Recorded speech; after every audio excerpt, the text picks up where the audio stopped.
Hoy nos metemos de lleno en una historia que es, la verdad, fascinante. Va sobre fama, sobre identidad y, claro, sobre música. La pregunta es, ¿cómo puede ser que una de las personas más famosas del mundo decidiera, y no una, sino varias veces, esconder su nombre? Todo para que la gente escuchara sus canciones sin saber que eran suyas. Venga, vamos al lío. Y para empezar, qué mejor que un pequeño misterio musical. Nos vamos a 1966. Imaginaos la escena. En la radio empieza a sonar una canción, Woman, de un dúo llamado Peter and Gordon. Y ¡zas!, se convierte en un éxito. La pregunta parece simple, ¿no? ¿Quién la escribió? Bueno, si uno se va a los créditos del disco, la respuesta parece obvia. El autor, un tal Bernard Webb. ¿Y quién era este Bernard Webb? Pues un nombre que en ese momento la verdad no le sonaba a nadie. A nadie de nadie en la industria. Y claro, aquí es donde la cosa empieza a ponerse interesante. La prensa, los fans, todo el mundo se preguntaba lo mismo. Pero bueno, ¿quién es este Bernard Webb? ¿Será un nuevo talento que ha salido de la nada? Se llegó a decir que era un estudiante de París al que no le interesaba nada la fama. Imaginaos los rumores. Pues va a ser que no. Bernard Webb no existía. Era un fantasma. Porque detrás de ese nombre estaba ni más ni menos que Paul McCartney. Así que el misterio cambia por completo. Ya no es quién, sino por qué. ¿Qué necesidad tenía un Beatle en la mismísima cima del mundo de esconderse?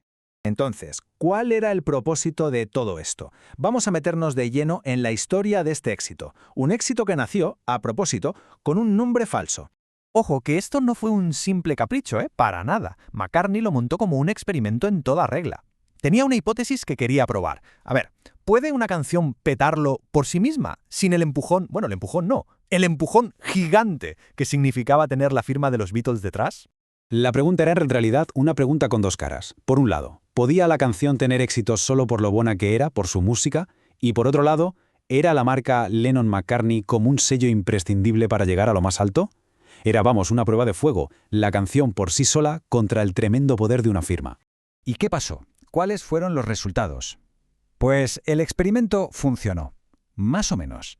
A ver, Woman llegó al número 1 en Canadá, que no está nada mal. En Estados Unidos se quedó en el 14 y en el Reino Unido en el 28. Vale, no fue la locura de un éxito de los Beatles, pero demostró algo importantísimo. La canción por sí misma se defendía, tenía vida propia. Así que el veredicto final es que fue un éxito, pero con matices. La canción demostró que podía volar sola, sí, pero el secreto duró un suspiro. Es que el estilo, la melodía, era tan McCartney que la gente empezó a sospechar enseguida. Pero es que además había otras razones. Paul también quería darle un empujón a sus amigos Peter y Gordon, demostrar que no solo tenían éxito porque les escribía canciones. Y bueno, un dato curioso, en las primeras copias americanas, por un error, el autor no era ni Bernard Webb, sino un tal A.B. Smith. Pero, y esto es clave, lo de Bernard Webb no fue algo de una sola vez, que va.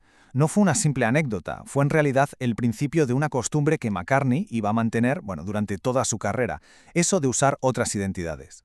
Y es que este juego con los nombres le duró décadas, ¿eh? Empezó casi al principio de todo, con Paul Ramon, allá por 1960. Luego, claro, Bernard Webb, en el 66. Después se inventó el productor Apollo C. Bermud, en el 68. En los 70 se sacó de la manga a Percy Thrillington, todo un personaje. Y la cosa siguió hasta los 90 y los 2000 con su proyecto electrónico The Fireman. Lo que nos lleva otra vez a la gran pregunta. Ya hemos visto el qué, todos esos nombres. Pero ahora vamos a meternos con el por qué. ¿Qué buscaba Paul McCartney realmente detrás de todas esas máscaras? Hay una cita del propio Paul que lo deja bastante claro. Hablando del concepto del Sgt. Pepper, él mismo dijo algo como: dejemos de ser The Beatles y convirtámonos en una especie de banda alter ego. Ahí está. Esa necesidad de alejarse de su propia identidad para poder crear con más libertad ya estaba ahí, en el mismísimo corazón del grupo más famoso del planeta. Entonces, el punto clave de todo esto es el peso de un nombre. McCartney se dio cuenta muy pronto de que su firma, Paul McCartney, no era algo neutral. Para nada. Generaba unas expectativas gigantescas.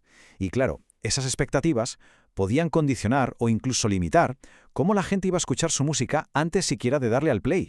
Si lo pensamos bien, podemos agrupar todas estas motivaciones en tres ideas principales, tres funciones que cumplían sus seudónimos, y son la fama, el juego y la libertad.